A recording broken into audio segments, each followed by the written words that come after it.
ওসমান হাদি হত্যাটা একটি রাষ্ট্রীয় পরিকল্পনা। কারণ ওই খুনিকে বের করে আনাই হয়েছিল এমন একটি ঘটনা ঘটানোর জন্য এবং তাকে সেই নিরাপত্তা এবং নিশ্চিত করা হয়েছিল যে তাকে পূর্ণ সহযোগিতার মাধ্যমে নিরাপদে দেশ থেকে বের করে দেয়া হবে।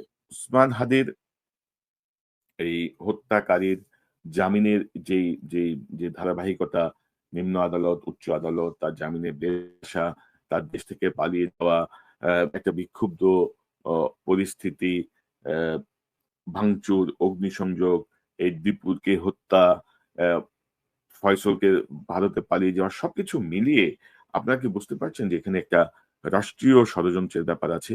এই রাষ্ট্রীয় ষড়যন্ত্রের সাথে আমাদের স্বরাষ্ট্র মন্ত্রণালয় যুক্ত, আমাদের আইন মন্ত্রণালয় যুক্ত, আমাদের গোয়েন্দা সংস্থা যুক্ত, আমাদের পুলিশের একটা অর্থাৎ স্বরাষ্ট্র মন্ত্রণালয়ের মধ্যে এগুলো সব চলে আসে। বিজিবি যুক্ত এবং সেনাবাহিনীও যুক্ত। কারণ এমন একটি ঘটনা ঘটার পরে যেই পদক্ষেপগুলো নেয়া দরকার ছিল তারা আসলে কার্যত কেউ কোনো পদক্ষেপ নেন নাই। বাংলাদেশের যে সামনে একটি নির্বাচন আসছে, সেই নির্বাচনকে বানচাল করার জন্য, একটি অস্থিতিশীল পরিবেশ সৃষ্টি করার জন্য এই উদ্যোগটা নেয়া হয়েছে। এবং আমি তো বলব যে ডক্টর মোহাম্মদ ইউনূস কিন্তু ঘটনার দিন রাতেই ১ম যে কথাটি বলেছেন, তিনি বলেছেন যে অপরাধী যেন পালিয়ে যেতে না পারে। হামলাকারী যেন পালিয়ে যেতে না পারে। এখন ডক্টর ইউনূসের এই আদেশ যদি এরা না মানেন, তাহলে কার কি করার আছে? ডক্টর ইউনূস কি করতে পারেন? আমাদের যে স্বরাষ্ট্র উপদেষ্টা, সে তো লেফটেন্যান্ট জেনারেল। তার মানে একটা বোধবুদ্ধির কোন পর্যায়ে যেয়ে পৌঁছেছে আপনারা দেখেন। এই যে আসিফ নজরুলরা কি বিচার বিভাগের কি সংস্কার করছে? কিভাবে জামিন হয়? কিভাবে ছাড়া পায়? মানে এসব কাব্য করে লাভ আছে আসিফ নজরুল যে আপনি বসে কলাম লিখবেন এখন আইন মন্ত্রণালয়ের দায়িত্ব নিয়ে বসে কলাম লিখবেন। প্রবাসী মন্ত্রণালয়ের দায়িত্ব নিয়ে বলবেন যে দালালরা প্রবাসীদের খুব সর্বনাশ করে দিচ্ছে। তো আপনি কি শিখতেছেন বসে? আপনার কাজটা কি? আপনার কাজ তো এগুলো নিয়ন্ত্রণ করা। আপনি না পারলে ভাই বিদায় হন। না পারলে কারো জন্যই কোন কিছু থেমে থাকে না। কারো জন্যই কোন কিছুই অর্থাৎ অ্যাবসোলিউট না এই পৃথিবীতে। আমি আজকে আছি কালকে থাকবো না। আপনি আজকে আছেন কালকে থাকবেন না। পৃথিবী থেমে থাকবে না। পৃথিবীর মতো চলবে। হাসিনার এত দুর্দান্ত প্রতাপে শাসন করছে, পালিয়ে গেছে না? টিকে থাকতে পারছে। সে আর ফিরে আসতে পারবে? মনে তো হয় না। তো সবকিছু মিলিয়ে এই যে একটি রাষ্ট্রীয় পরিকল্পনা, এই পরিকল্পনার মুখোশ উন্মোচন করবে কে? কারণ উপদেষ্টা পরিষদের একটা অংশ,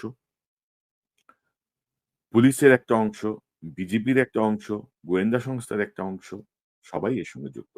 এবং আপনারা জানেন যে হাদির মৃত্যুর সংবাদ আমরা সবাই মানসিকভাবে প্রস্তুত ছিলাম। কিন্তু হাদির মৃত্যুর সংবাদ আসার পরবর্তী কি প্রতিক্রিয়া হতে পারে? পুলিশের স্পেশাল ব্রাঞ্চ কিন্তু এমন একটা রিপোর্ট এই ডিক্লারেশনের কমপক্ষে ৩ দিন আগে প্রধান উপদেষ্টা, স্বরাষ্ট্র মন্ত্রণালয় সব জায়গায় পৌঁছে দিয়েছে বলে আমি বিশ্বস্ত সূত্রে নিশ্চিত হয়েছি। এবং তারা বলেছে যে এই জায়গাগুলোয় আমাদেরকে স্পেশাল প্রোটেকশন এর ব্যবস্থা করতে হবে। কিন্তু তারপরে কেন করা হয় নাই? সরকারের মধ্যে একটা অংশ চাচ্ছে যে একটা বিশৃঙ্খল পরিবেশ তৈরি হোক, একটা অরাজক পরিস্থিতি তৈরি হোক, যেন নির্বাচন পিছিয়ে যায়, যেন একটা বেহাল অবস্থা লাগে। ভারতের সাথে একটা ভেজাল লাগানো, আম আম এমন একটা টানাপোড়েন সৃষ্টি করা যেন দেশ অন্যদিকে টার্ন করে। এই জাতীয় অর্থাৎ দেখেন দর্শক ১০,০০০ মাইল দূর থেকে অনেক তথ্য আ খুব বেশি গভীরে যাওয়ার সুযোগ আমাদের কম। আমাদের অনেকের সঙ্গে যোগাযোগের ক্ষেত্রেও সীমাবদ্ধতা আছে। কিন্তু তারপরেও ধরেন যে ধারাবাহিকতা আমি আপনাদের সামনে তুলে ধরলাম, আশা করি আ আপনাদের কাছে বিষয়টি স্পষ্ট হবে যে ইহা একটি রাষ্ট্রীয় পরিকল্পনা। ওসমান হাদি হত্যাটা একটি রাষ্ট্রীয় পরিকল্পনা।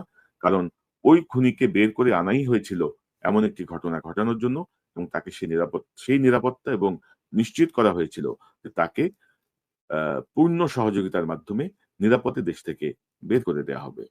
এই যে তার বাবা-মাকে ধরছে, তার ওয়াইফকে ধরছে, তার বান্ধবীকে ধরছে। আপনি আইনের বেড়াজালে কতক্ষণ তাদেরকে আটকায় রাখতে পারবেন? ৩ মাস, ৬ মাস, ১ বছর? কারণ তারা তো খুন করে নাই। তাদেরকে আপনি নানাভাবে বলতে পারেন তারা খুনের সহযোগী, তারা পালিয়ে যেতে সহায়তা করছে। পালিয়ে যেতে বাপ-মা কি সহায়তা করবে? পালিয়ে যেতে সহায়তা করছে পুলিশ, গোয়েন্দা সংস্থা, সেনাবাহিনীর একটা অংশ, বিজিবির একটা অংশ।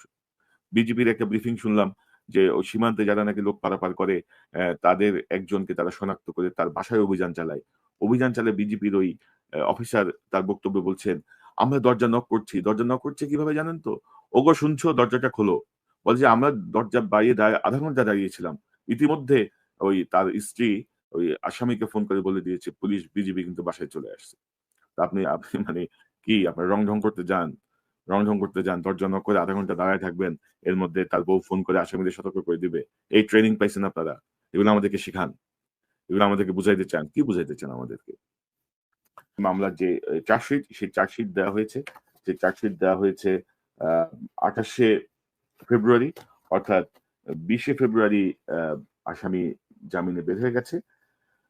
২৮শে ফেব্রুয়ারি চার্জশিট দেওয়া হয়েছে এবং চার্জশিটে কিন্তু ভালো, চার্জশিটটা খুবই ভালো। চার্জশিটে তার যে অস্ত্র, সেই অস্ত্রের ফরেনসিক ও তারা করেছেন। সে এবং ভেরি আনফরচুনেটলি আপনি দেখেন যে নভেম্বর থেকে ফেব্রুয়ারি এই ২ মাসের মধ্যে আ মামলার আয়ুও কিন্তু পরিবর্তন হয়ে গেছে। মামলার আয়ু পরিবর্তন না হলে হয়তো চার্জশিট আমরা আরো আগেও পেতে পারতাম। তো মামলার আয়ু এই ২ মাসের মধ্যে কেন পরিবর্তন হবে? এরকম একটা ২ টি অস্ত্রসহ যে আসামি ধরা পড়ল, সেই মামলা আয়ু পরিবর্তন হয়ে গেছে। আয়ু পরিবর্তন হলে নতুন আইনের দায়িত্ব নিয়ে আবার কিন্তু ১ম থেকেই শুরু করতে হয়। ঘটনাস্থল পরিদর্শন থেকে শুরু করে সকল কিছু মিলিয়ে প্রচুর সময় চলে যায়। তারপরেও আমি দেখছি যে এই আ যে চার্জশিট, সেই চার্জশিটে কিন্তু সেই অস্ত্রের ফরেনসিক ও করা হয়েছে এবং মোটামুটিভাবে এটি নিশ্চিত যে এটি আ ফয়সাল করিম মাসুদের ব্যবহৃত অস্ত্র এবং আ সে সন্ত্রাসী। তো দর্শক, বিবেচনা আপনাদের। আমার আর কিছু বলার নাই। আমার কাছে যে তথ্যগুলো ছিল আপনাদের সামনে তুলে ধরলাম।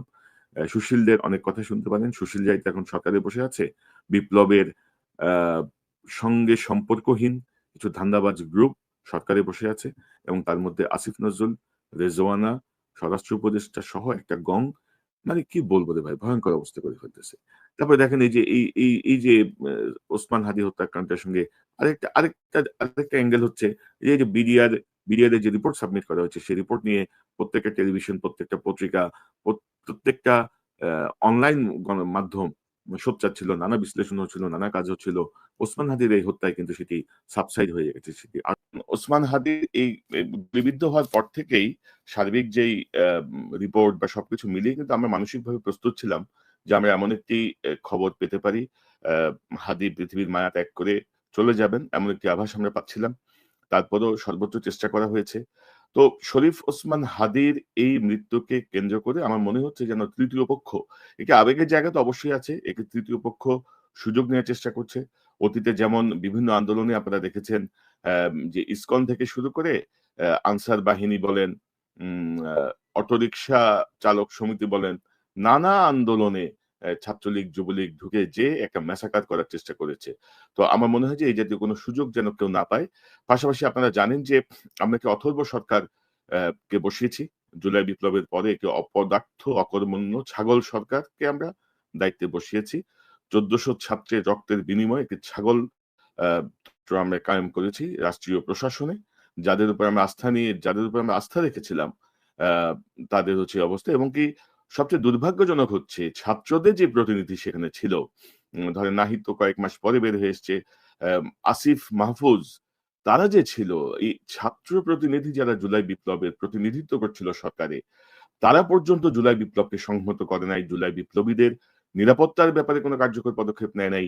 আ আহতদের সুচিকিৎসা বা আহতদের ভবিষ্যৎ কিভাবে যাবে, আ নিহতদের পরিবার।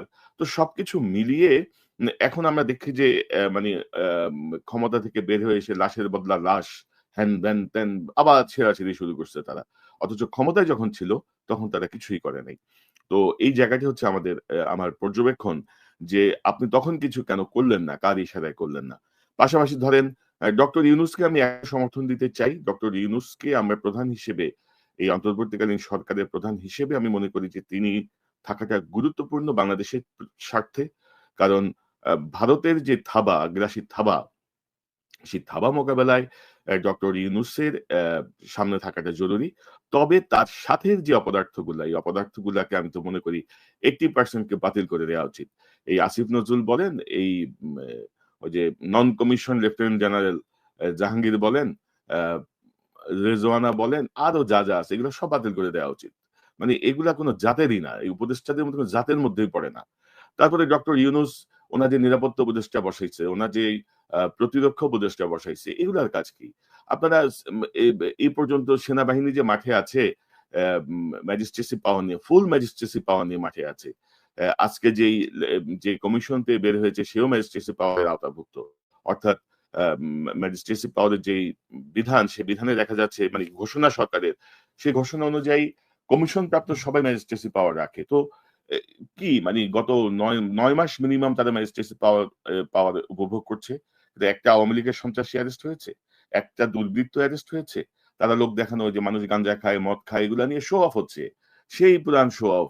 তারা গাঁজা উদ্ধার করেছে, তারা মদের বোতল উদ্ধার করেছে, তারা ভাঙা একটা দেশীয় রিভলভার উদ্ধার করেছে। এইসব নাটক কেন করছে আপনারা কি বুঝতে পারছেন? আমরা এই চ্যানেল থেকে বারবার বলেছি, সেনাবাহিনীর মধ্য থেকে ২৫ থেকে ৩৫ জন শীর্ষ পর্যায়ের কর্মকর্তাকে সরান। আমরা বলেছি সচিবালয়ে ১৫ থেকে ২০ জনকে সরান। পুলিশের মধ্যে ১৫ থেকে ২০ জনকে সরান। পাশাপাশি আপনারা যদি দেখেন যে কালচারাল ফ্যাসিস্ট একটা গ্রুপ শিল্প, সাহিত্য, আ সাংবাদিক তারা বিভিন্ন টক শোতে যেয়ে এই জুলাই বিপ্লবীকে আ মানে একেবারে কি বলবো পচানোর চূড়ান্ত পর্যায়ে করছে। আবার ঘুরে ফিরে আওয়ামী লীগকে আসতে হবে, আওয়ামী লীগের ভোট কোথায় যাবে? শেখ হাসিনার গুণগান করেছে। এই যে ধরেন ১ম আলো, সর্বশেষ একটা জরিপে দেখলাম তারা সেই জরিপে আওয়ামী লীগকে অন্তর্ভুক্ত করেছে, শেখ হাসিনাকে অন্তর্ভুক্ত করেছে। অথচ আওয়ামী লীগের কার্যক্রম বাংলাদেশে নিষিদ্ধ এবং সবাই জানে ইতিমধ্যে এটা ডিক্লারড যে আওয়ামী লীগ আগামী নির্বাচনে অংশ নিতে পারছে না।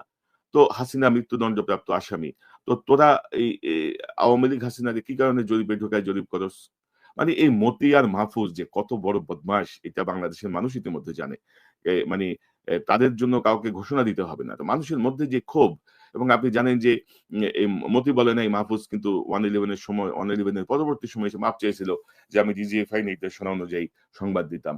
এবং এই ২ টা পত্রিকা যেভাবে বিএনপিকে বিএনপির তা বেগম খালেদা জিয়া থেকে শুরু করে শীর্ষ নেতৃত্ব তারেক রহমান সাহেব সহ যেইভাবে অপপ্রচার চালিয়েছে তাদের ২০০১ থেকে ৭ পর্যন্ত ওই রেজিম এবং পরবর্তী সময়ে ইতিমধ্যে সবই কিন্তু মিথ্যা প্রমাণিত হয়েছে যে তারা উদ্দেশ্যমূলকভাবে কাজ করেছে।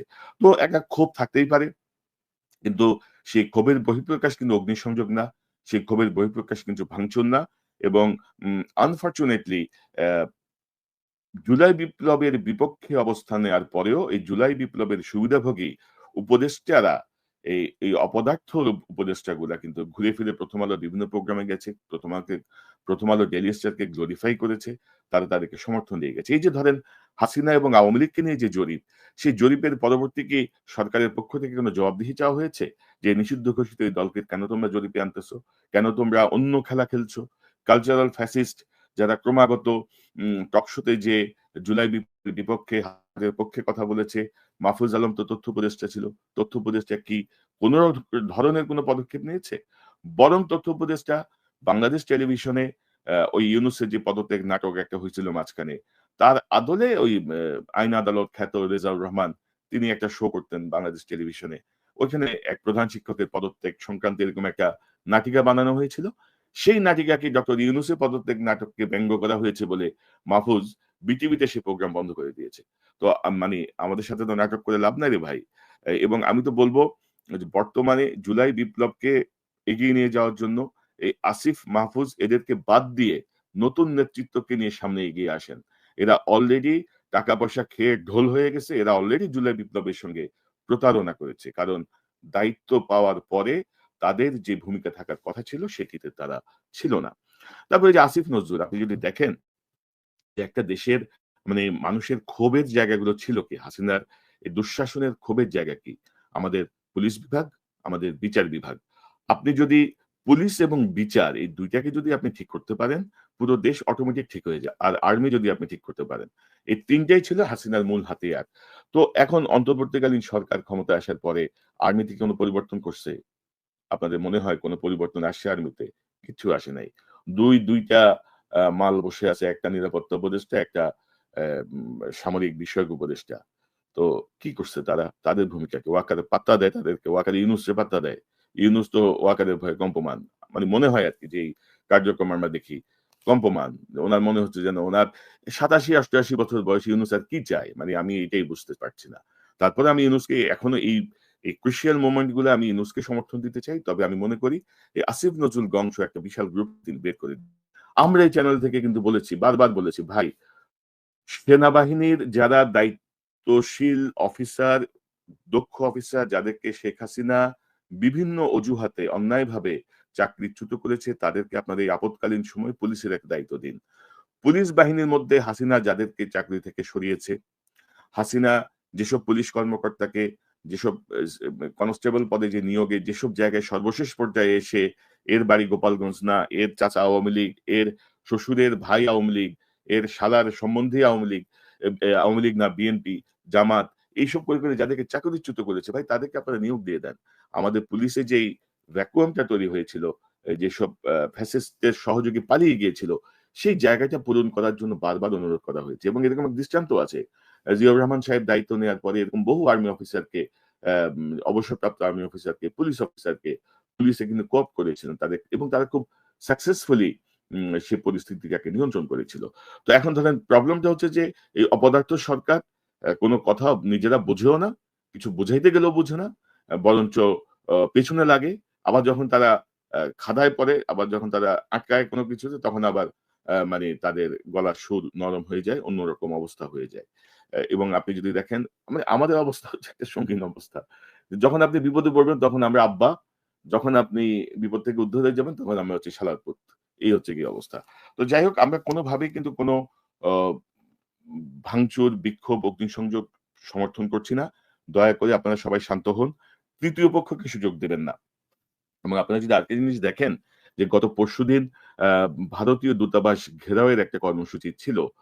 তো ওই কর্মসূচিকে কেন্দ্র করে ভারত কিন্তু অলরেডি একটা আবহ তৈরি করে ফেলছে যে তারা তাদের ভিসার প্রদানের কার্যক্রম অনির্দিষ্টকালের জন্য বন্ধ করে দিয়েছে। তারা দিল্লিতে আমাদের রাষ্ট্রদূতকে তলব করেছে। হ্যান-ত্যান নিরাপত্তা ইস্যুটাকে তারা খুব সামনে নিয়ে আসছে। অথচ ধরেন পৃথিবীতে যুগে, যুগে সব রাষ্ট্রেই ক্ষোভের বহিঃপ্রকাশ হিসেবে বা প্রতিবাদের অংশ হিসেবে কিন্তু এ দূতাবাস ঘেরাওয়ের কর্মসূচি আসে এবং সরকার কিন্তু ওই দূতাবাস ঘেরাওয়ের কর্মসূচির ওই দূতাবাসের মানে ২০-৫০ মাইল আগেই সেটা থামিয়ে দেয়। কিন্তু এটা হচ্ছে একটা প্রতিবাদের ভাষা। কিন্তু ভারত এটাকে যেভাবে নিয়েছে তাহলে আপনারা বুঝতে পারছেন যে এখানে কিন্তু একটা ইন্টারনালি একটা গেম মেকিং চলছে। যে তারা অনির্দিষ্টকালের জন্য ভিসা বন্ধ করে দিয়েছে। এদিকে এই যে তাদের যেই ওভার রিঅ্যাক্ট করার যে বিষয়টা, এই বিষয়টার মধ্যে আমার মনে হয় যে ভারতের এদেশীয় যে দোসরগুলো আছে, সেনাবাহিনীতে, পুলিশে, প্রশাসনে এবং বিভিন্ন জায়গায় তারা এটার সাথে যুক্ত হয়ে যেতে পারে বা অলরেডি যুক্ত হয়ে গেছে। তো এদেরকে সুযোগ দেয়া যাবে না। কারণ বাংলাদেশে কোনোভাবেই সেনা শাসন কায়েম করা যাবে না। কোনোভাবেই ভিন্ন কিছু করার কথা কেউ যেন স্বপ্নেও না ভাবে। এবং আমার ধারণা কেউ স্বপ্নেও ভাবতেছে না।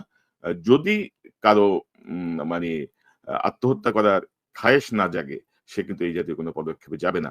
তবে আমার অনুরোধ ছাত্র জনতার প্রতি যেন আমরা যেন পরিবেশটা সৃষ্টি করে না দেই, আমরা চাপ সৃষ্টি করি ডক্টর ইউনূসকে। তিনি তার আ মানে অবস্থাটা এমন যে তিনি সব উপদেষ্টা তার শ্বশুরবাড়ির লোক। তিনি কাউকে কিছু বলতে পারতেছেন না। সবাই তার লাগে আরকি, শালা সম্বন্ধে বেয়াই লাগে। যে কাকে কি বলব? এবং উনি যেই ব্লান্ডার করেছেন, উনার চিটাগাং এর লোক, উনার এনজিওর লোক, উনার আত্মীয়-স্বজন, ভাই, বেরাদার, যার দ্বারা তিনি যেই তারে একবার সেলিউট দিয়েছে তিনি তারাই এনে বসায় দিছেন। আর বিদেশে এই যে আলী রিয়াজ গংকে বহিষ্কার করেন, ধাক্কা দিয়ে বের করে দেন। আপনি তো পলিটিক্যাল গভর্নমেন্ট এর থেকেও খারাপ কাজ করছেন। ঐক্যমত্য কমিশন নিয়ে এত কথা দিয়ে সেই কমিশনের মেয়াদ শেষ হওয়ার পরে আপনি আলী রিয়াজকে নিয়ে আবার আ উপদেষ্টার মর্যাদায় আপনার বিশেষ সহকারী বানাইছেন। ঠাট্টা করেন জাতির সাথে। তারপরেও আমি ডক্টর ইউনূসকে এই সংকটকালীন সময় মনে করি ডক্টর ইউনূস থাকুক। কিন্তু তার উপদেষ্টাদেরকে পরিবর্তন করুক। নাইলে কিন্তু নির্বাচন আরেক লেজে গোবরে আরেকটা সিচুয়েশন হবে। বহু দক্ষ মানুষ আছে। দায়িত্ব নিয়ে বুঝে নিতে ৭ দিন সময় লাগবে। মানে যে যারা এখন যারা আছে যারা ১৬ মাসেও কিছু করতে পারেনি। আপনি দেখেন না রেজওয়ানা এই যে সাদা পাথর সব নিয়ে গেছে রেজওয়ানা জানেই না কিছু। সে নাকি পরিবেশের দায়িত্বে। কি অদ্ভুত কথা। রেজওয়ানা এখন আবার তথ্যের দায়িত্বে। তথ্য নিয়ে চালাকি করতে যায় না রেজওয়ানা। আপনার সেই বোধ বুদ্ধিও নাই। তথ্য নিয়ে আপনি কি করবেন? তিনি দেখলাম কি বলছেন জ্ঞানগর্ভ কথা। হ্যান করবেন, ত্যান করবেন, চুপ থাকেন। তথ্যে হাতে দিয়েন না। এইটা আপনার যোগ্যতারই বাইরে। আপনার মতো অপদার্থ মহিলাকে দিয়ে এই তথ্য মন্ত্রণালয়ে হস্তক্ষেপ হবে না। আমরা আপনাদের সবারই নতিজা দেখছি। তো আহ্বান একটাই সবার প্রতি করে শান্ত থাকুন। শরীফ ওসমান হাদির মৃত্যুতে আমরা সবাই ব্যথিত, সবাই মানে কষ্ট পাচ্ছি। আমরা মানসিকভাবে প্রস্তুতও ছিলাম। শরীফ ওসমান হাদী কিন্তু আমার চ্যানেলের নিয়মিত অতিথি ছিলেন। এম অনেকবার তিনি আমার চ্যানেলে অংশ নিয়েছেন। তার সঙ্গে আমার ব্যক্তিগত যোগাযোগও ছিল। খুবই ভালোভাবে যোগাযোগ ছিল। অ্যাম আ যদিও দীর্ঘদিন কথা হচ্ছিল না, বেশ কয়েক মাস কথা হয়নি। কিন্তু তারপরেও তার সঙ্গে আমার যে আত্মিক সম্পর্ক, সেই জায়গাটা থেকে আমার মানসিক অবস্থা আমি আপনাদেরকে হয়তো বোঝাতে পারব না। তারপরেও সবার প্রতি আহ্বান দয়া করে শান্ত থাকুন।